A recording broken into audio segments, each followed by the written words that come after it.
Or to say you simply flooded the system with money. Yes, we did. That's another way to think about it. We did. Where does it come from? Do you just print it? We print it digitally. So we as a central bank, we have the ability to create money digitally. And we do that by buying treasury bills or bonds. My motto, so hard, that's my motto. I may just quit my job at the power plant and become a full-time stock market guy. Ladies and gentlemen, welcome back to episode 63 of Pounding the Table. We are finally back in full force. Tony, huge welcome back. And a huge thank you to all of you guys who sent us emails. I think we got about 200 or so. Loud and clear, we hear you guys. You want us to get back into the Bible. So starting next week, we are going to dig back into the Bible. But we got Tony back in the booth today with Joey Salicho, aka the Rocket Man. Before we get started, a huge shout out to our sponsors over at StockTwits. That is our favorite place to go check out what is happening in both the stock and crypto markets. So come join the conversation around your favorite tickers at stocktwits.com. We are going to kick things off, of course, as always, with the trending tickers of the week. Inflation was the biggest thing of the week, as you guys are all aware, 8.6%. The Dow crashed 2.7 or 880 points. NASDAQ down 3.5%. And the S&P 500 fell 2.9%, all on Friday. So major news here, Tony. Welcome back, man. Why don't you kick things off with Apple? We got Meta news, Microsoft, DocuSign, Amazon, a whole lot more. Yeah, man. Thank you. I would say I'm back, but it's still going to be a little bit of me being in and out until all things are better. But I really appreciate everyone's well wishes and love and support on Twitter while I get through this time with my family. So big thank you to all of you guys. And thank you guys for holding it down on the pod while I've been handling that. So yeah, let's just get right into it. So I think the White House came out and they said elevated inflation to be expected on Friday. And that was on Wednesday. So it's interesting, they floated that 2 days before, but the market sold off regardless, even though they said it was going to be elevated, which you could assume, right, would be higher than the expected inflation that would come out. So I'm curious to see how that's going to play out in the next week, because the market was just ranging up until Thursday. It was ranging between that 4150 and 4100 area pretty much for the entire week, just waiting for that news. But of course, as you said, Avi, all these names were getting crushed, especially FANG. You got Apple down more than 3%. Microsoft fell 4% that day as well. So had a lot of the big FANG there selling off. Facebook changed their name to Meta officially, which, I don't really think it's even a big deal anymore, as crypto is also dying here. So got a lot of basically just selling, liquidations, and continued fear/uncertainty. So we're going to have to be watching that closely and maneuvering that. Joey, I'll let you talk about DocuSign, because I know that was a baby of yours. You've been talking about that since the mid 30s or something, I think. Yeah, DocuSign, it was one of my babies for quite a while. And yeah, like you said, I think I originally picked it up in maybe the 30s, rode that thing. I want to say it cracked 300 for a little bit. And it was just one of those companies, they pulled forward so much growth that, it went from being this hyper growth stock to a stock that now is not growing all that fast. And they don't have the massive profitability that you would need to sustain these elevated prices that the stock got to.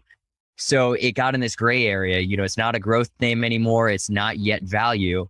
So investors don't know what to do with it. And I feel like those are all the names where you keep seeing these, they might miss on their outlook, and you see certain stocks just tanking 30, 40% on earnings, which, for a long time, the big declines on earnings misses would be say 10, 15%.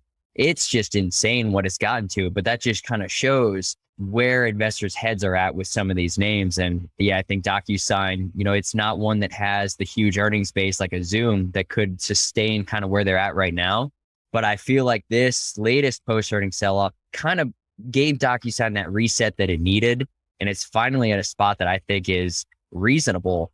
But unfortunately, it does not have the growth, and, the outlook for billings does not get anybody excited enough that you want to go out and just buy this on Monday. It's one of those that, throw it on your watch list and see if things improve. But I feel like the best thing for DocuSign and many companies like it is just to, find an acquisition or find someone to be acquired by. And I was going to say the same thing, Joey. That's the only thing they can really do. And I also potential, right? I mean, sorry, I didn't mean to cut you off, Tony, but I think the major shift we'll start to see, I think the largest companies, there'll still be a lot of M&A, and I'm sure they'll be a little tight with their pockets during this time, but some of these companies like DocuSign and some of these mid caps are at levels you start to look at making an acquisition for sure. Right.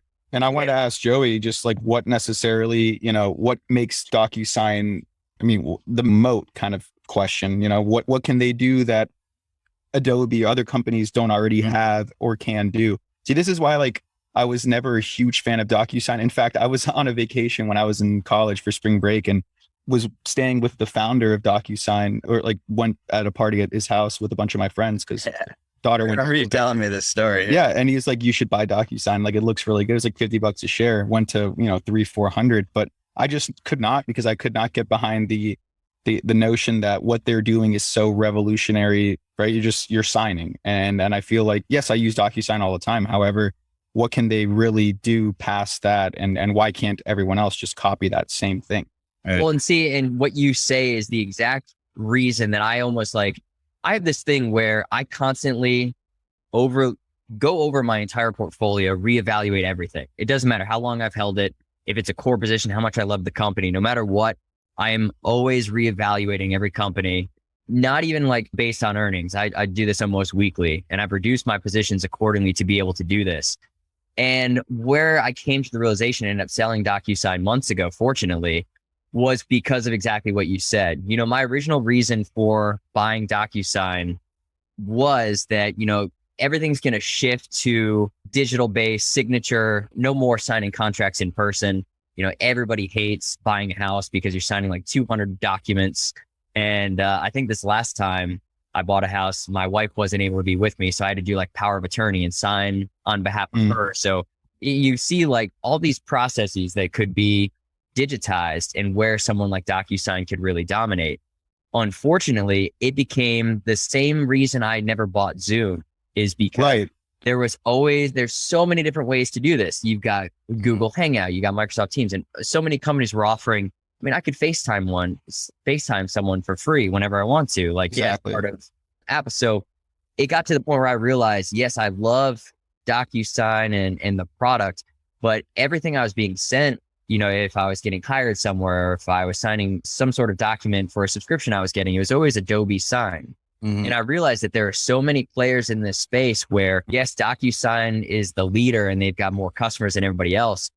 But I feel like this could be a situation where Adobe starts giving it away for free, or one of these other bigger players. And I think the best case that I came down to owning DocuSign was it being acquired. And I would never own a company simply for M&A potential.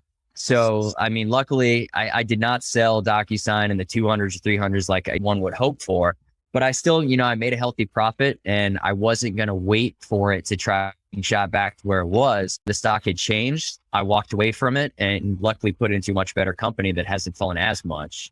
But yeah, I think that's what it comes down to. Always be reevaluating your positions. And if the situation changes, then, shift your capital accordingly. Well said. You kind of paint this picture for what the company should be, right? Or where it could be. You get yourself in trouble very quickly if you're just imagining the path, or they're going to get acquired, right? You can't just make this up and expect that to happen. I fell into that trap, and I'm sure everyone listening to it at some point has fallen in love with the company and sees the optionality that is there. But at the same time, I think we have to be real with where the company is, and you're not the CEO of these companies. You can't decide the direction, right? Moving on over to Amazon, obviously news this week with their split taking effect 20-1. However, it dropped. There's a quote here I'll read in just a second, but it went from 125 to 109. So it dropped about 12.5%. We got some other splits coming up here with Google, Shopify, Dexcom, and Tesla just announced, of course, their 3-1 split after the close on Friday. But this quote that I wanted to get into is, it's not even a quote, it's just a fact here. Companies that have announced stock splits since 1980 have returned an average of 25.4% the following 12 months versus the S&P 500's average return of 9% during the same period. So, can we take this stat for what it's worth today, right? Because I think the environment, as we've been talking about the past, 10 episodes or longer, has shifted dramatically. This is no longer the summer of 2020. can we expect this with Amazon? I mean, do you think it's can hit that 20%, 25%? I think this is just a complete different market. So Yeah. when you think since 1980, a lot of S&P 500 companies have split their stock since then, but I don't think any company has split their stock at a time when inflation was, 8.6%, a Fed that seems very lost, an administration that seems more lost than the Fed.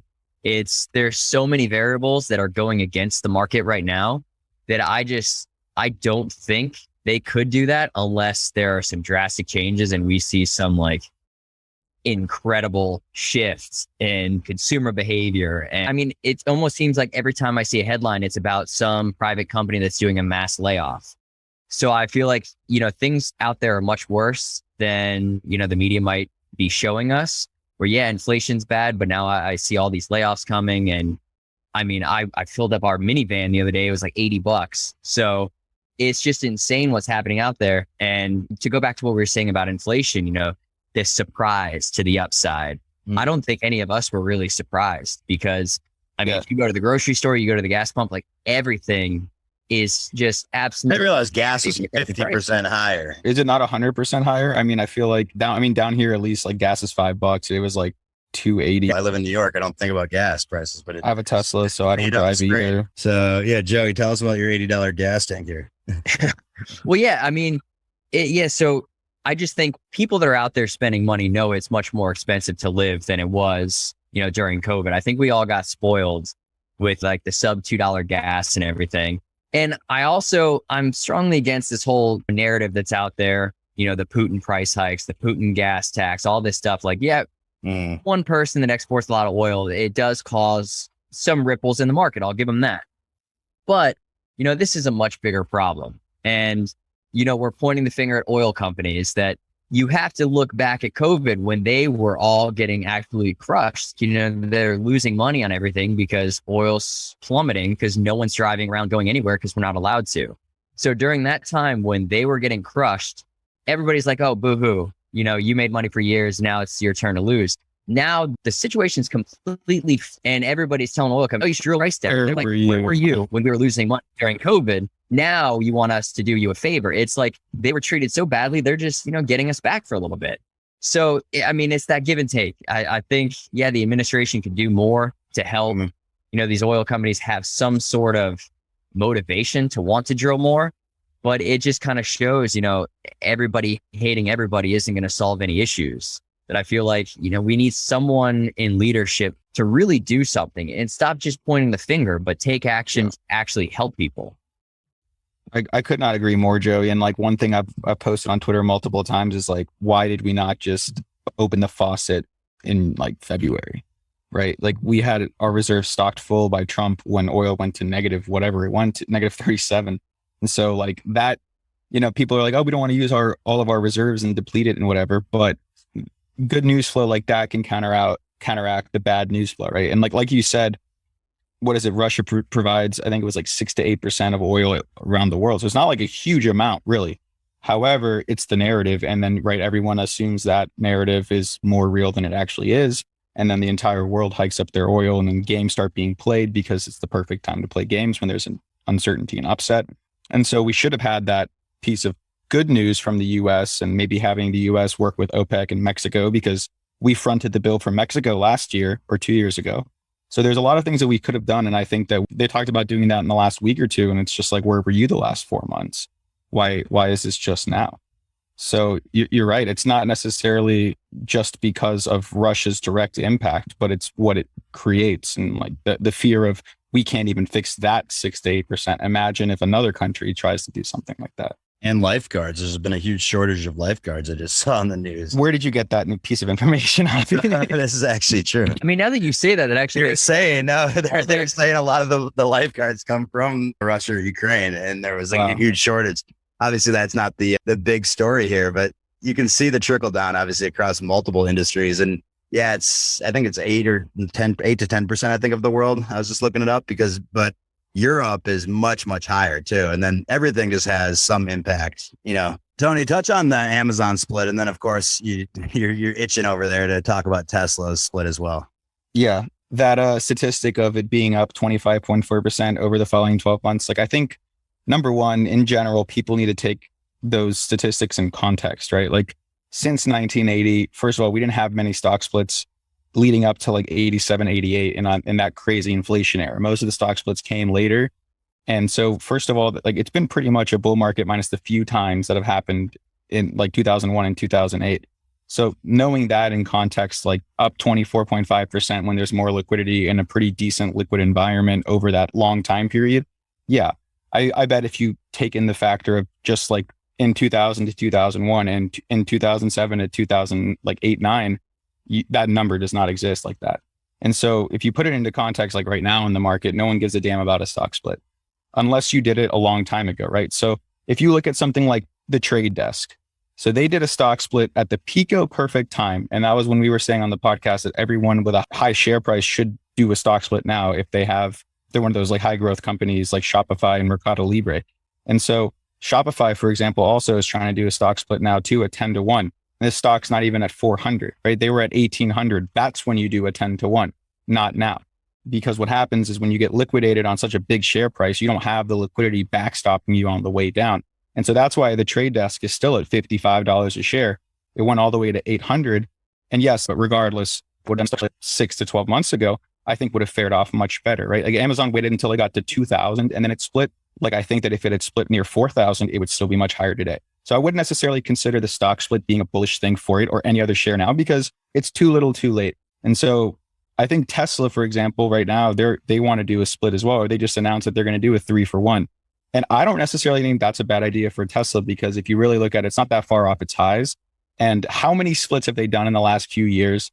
Tesla's also a specific thing where there was like 25% short to value on the shares, right? So if all the 25% of the shares were short as it was splitting, providing liquidity, doing better in a bullish uptrend, that's where you got that perpetual once in a lifetime gamma squeeze. They just continued to bring it to the valuation it was today. Granted, it was warranted because of the underlying fundamentals that people were sleeping on for like 8 years because, I don't know, people just don't pay attention to where the world's going sometimes.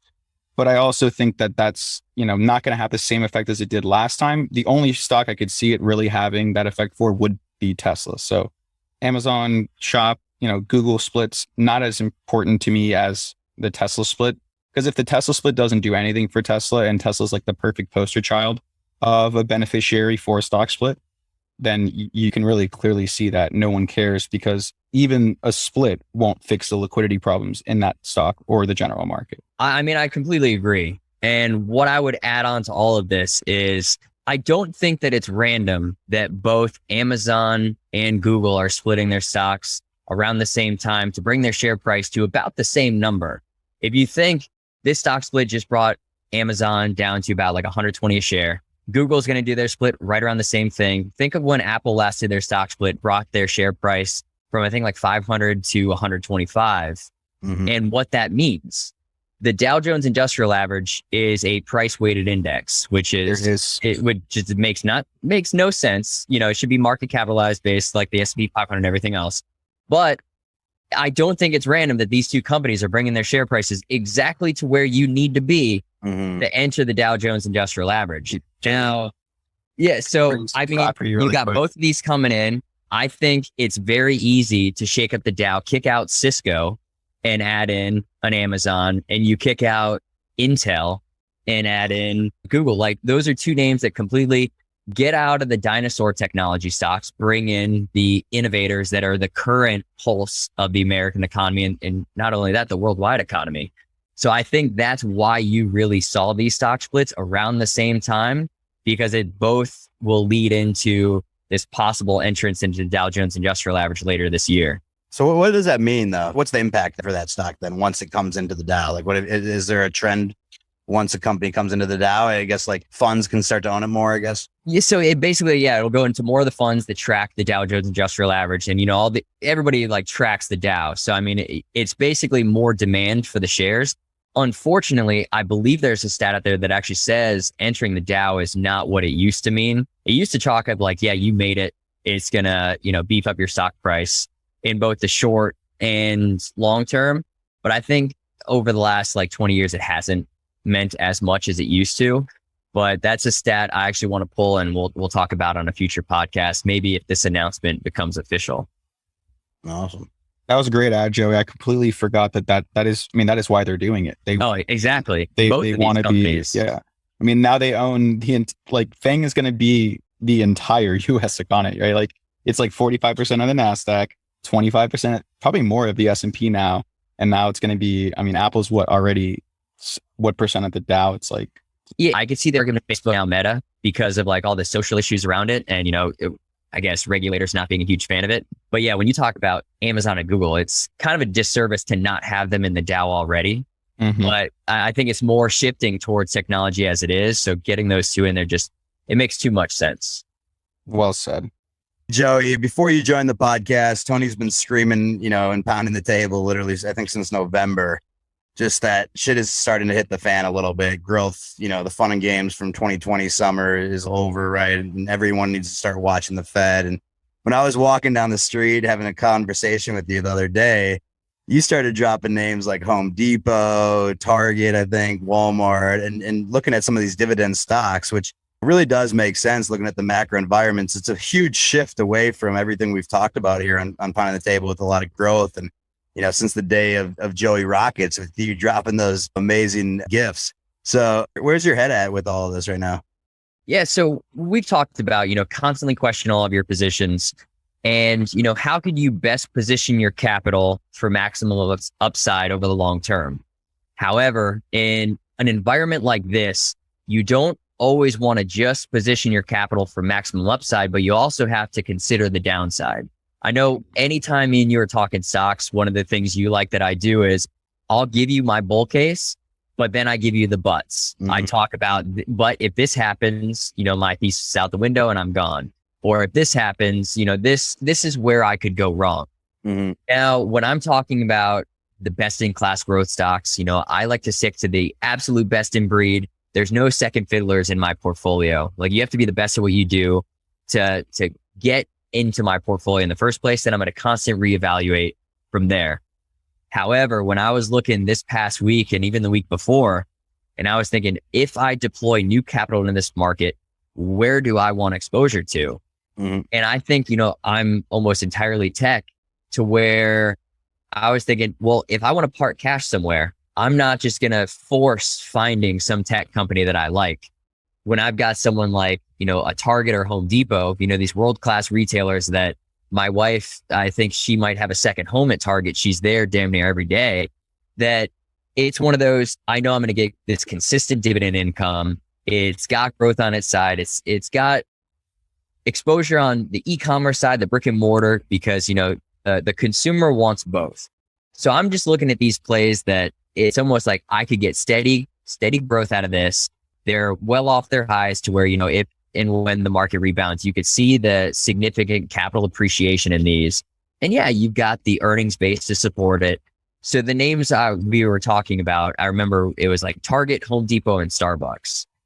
And I mean, those are just three retailers that I think fall under not only world class, but also the addiction categories. Because, I'm at Home Depot almost every weekend. I think any homeowner, you're always out there preparing for something.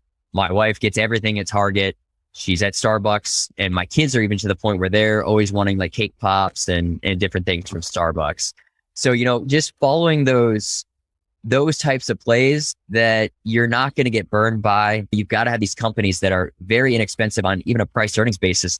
And I think the entire thing to kind of wrap this up is this is just looking for a place to park capital for the short term. And then when you see things turn, which could be 6 months from now, it could be 16 months from now. We're not really sure when things are going to improve and get better. But when that happens, that's when you could say, okay, now is when I can ship this capital out of my slower growth dividend place back into high growth tech that has good operating margins or free cash flow positive that still follow the playbook if things take a second dive. All right, everyone take a seat for a second because this quote is crazy. Put my tin hat on for just a second. But Joe, you even took a seat when I was saying this earlier. It's from Kim.com. He had this really alarming tweet, and I didn't fact check every piece to this. So if we're wrong here, correct us. But He was saying the value of all U.S. assets combined, every single piece of land, real estate, all savings, all companies, everything that every citizen, business entities, everyone owns, right, is worth $193 trillion. The number is also full of air, just like the U.S. stock market. He says, let's do the math. The U.S. total debt is 90 trillion. U.S. unfunded liabilities, 169 trillion, which is a total of 259 trillion, minus all U.S. assets, 193 trillion, with a balance of 66 trillion. So 66 trillion of debt and liabilities after every single asset in the U.S. has been sold off. And he says, do you understand? Right. So like we were joking about this, but then even it's not just a U.S. thing. We looked at the globe, and the whole globe, is in debt, $226 trillion. So who do we owe this money to? Yeah, Avi, I don't know which pot it was, but I think I mentioned it's actually higher than that number. I'm pretty sure. I think it's like 276 trillion it's probably higher now of global debt. And so when you think about it, yeah, it's like we don't have the amount of dollars in circulation equaling that at all, nor the debt, right? So if you think that like if I owe you $1 million and you owe Joey $2 million, and then Joey owes someone $5 million, and then they're collateral, like you can collateralize assets like 4 times over, right? Like if I buy a house in cash, I can collateralize that house to buy another house, and then I can collateralize that house to buy another house. And then basically the Ponzi perpetuates. And that is just the entire world. And so it is a house of cards. It's not even a tin hat thing. It's like, I think you're just saying math. And so if you really just think like, is it too big to fail the entire world? Well, it's like one of those situations where if it does, then everything does. Because if you think like the US dollars, we're 70% backing all commodities, right? US dollars are traded in commodities. And that's like everything that goes into building everything. So we're pretty much at the crux of this entire dilemma. And that's why we're facing the dilemma so hard now when the tightening comes in and you realize how much debt we actually have. And so obviously debt has interest, and the higher the rates, the higher the interest on that debt. And so, yeah, you'll see a lot of people foreclosing in the next 6 to 12 months. You'll see a lot of businesses going under. You'll see many startups that raised at X valuation raising at 0 and going out of business too. You flooded the bathroom. Now you clean it up with the 1 or 2 towels you have in the bathroom, but it's infinite water because you can just keep the faucet going and the water doesn't turn off. So it's a very interesting situation we're in right now. And take it away, Joey. Exactly what you're just saying. These startups, they're not going to be able to raise capital at a certain valuation. I mean, look at what's happening in the startup world. Look at all the layoffs that are being announced. I think we referenced this before, but it's like all these companies are realizing money is no longer free. And it's just getting so bad out there that, yeah, you're seeing all these companies announce 10, 15, 20% layoffs, that it's just getting worse for these companies. And as they slowly start to disappear, it's not going to be a good thing for the economy. Nope. I mean, these private market, we were looking like Instacart. I think everything's getting slashed in half though right now. It's absolutely. That's just the beginning too. Because like, right, that's what I'm saying. It's not. We're not even starting yet. If you think about public markets, right? Like there's levels to this shit. So you have to start with the seed round, right? Like you just have an idea. You go to talk to your buddies or a VC, whatever. They'll give you, I don't know, 5 mil for 30% at a 10 mil or 15 mil val, whatever, just on your idea. And like, that's ridiculous. And if you think that like, I've been looking at every single of all these crypto companies getting valuations, this is the one place where it hasn't slowed now, but it might now because crypto just crashed. And we'll talk about that later in the pod, but you're seeing the investments in private funding in normal markets is far lower now. The valuations for crypto stuff is still higher, but that's even starting to decrease now in this bear. So it's really crazy to just see that the private markets, I think, are where people can play the wild, wild west game, because all I need for a higher markup and to vest my shares and to unlock and all this stuff that people do and make money under your nose and then dump onto you, which is retail, which is the public markets, once they've already gotten in at like 1/10 the valuation and just unlock onto you, is you need someone else to pay that price. So if I raise at 5 mil val, for example, and then I have Joey who's willing to buy 1% at 10 mil, like I'm worth 10 mil now. And that's the private markets for you in a nutshell. It's not necessarily that easy, but that's pretty much how that works. And so if you think that like the faucet's slowing down there because those people can basically not just get a ton of money in from a bunch of investors who have money flooded because of the pandemic and all the money they made there, but then also they get debt. And so those startups are the most susceptible companies to get crushed, because if they don't get more funding, they're dead. And they need funding because they don't have revenues at even at all. Ain't cheap. They're gonna have to give up a ton of their percentage.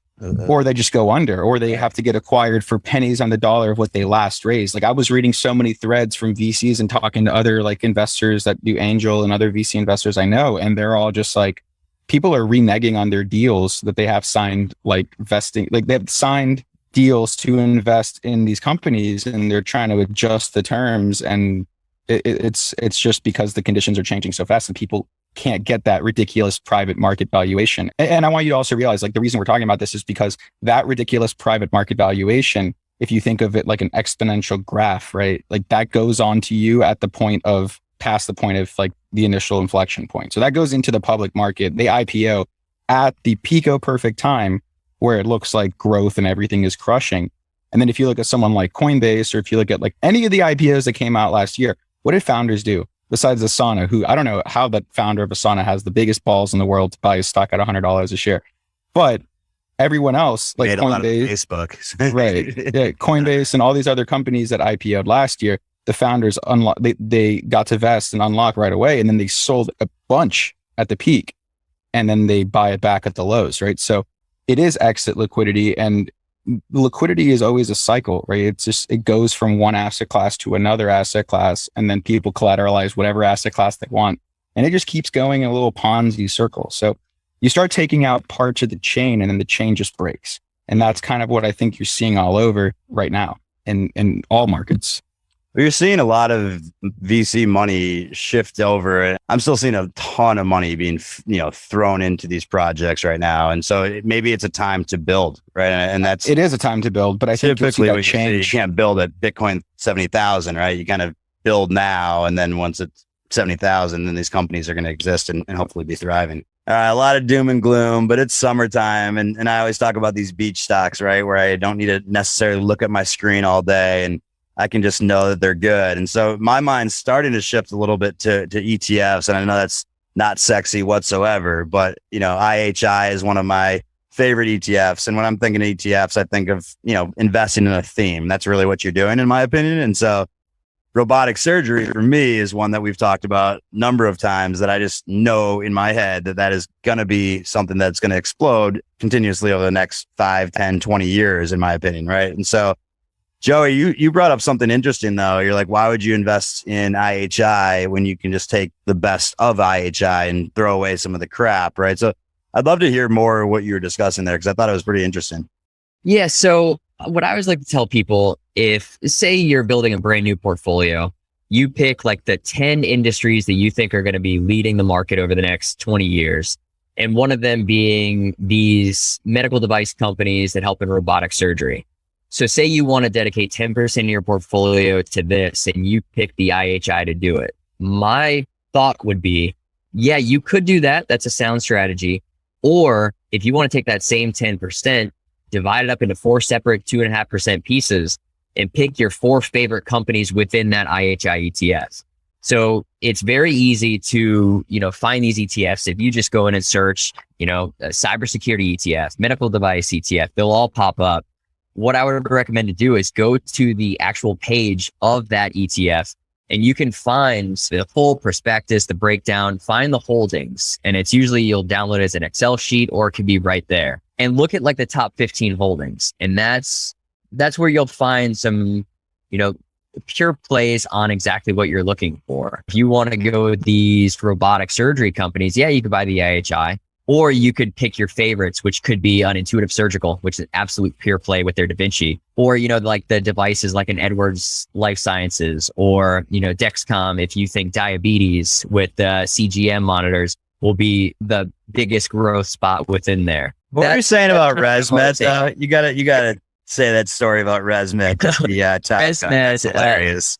So ResMed is one of the top holdings of IHI, and it's hilarious. So they do the CPAP machines, and that's actually one of the biggest trending devices on TikTok, because what guys are doing is they'll have their CPAPs on, and they'll be having the Top Gun song playing, and it shows them putting on the aviator sunglasses that they lay down in bed. So ResMed could be a play on the Top Gun movie, and it's also just a funny trend that I think it's almost like normalizing the CPAP.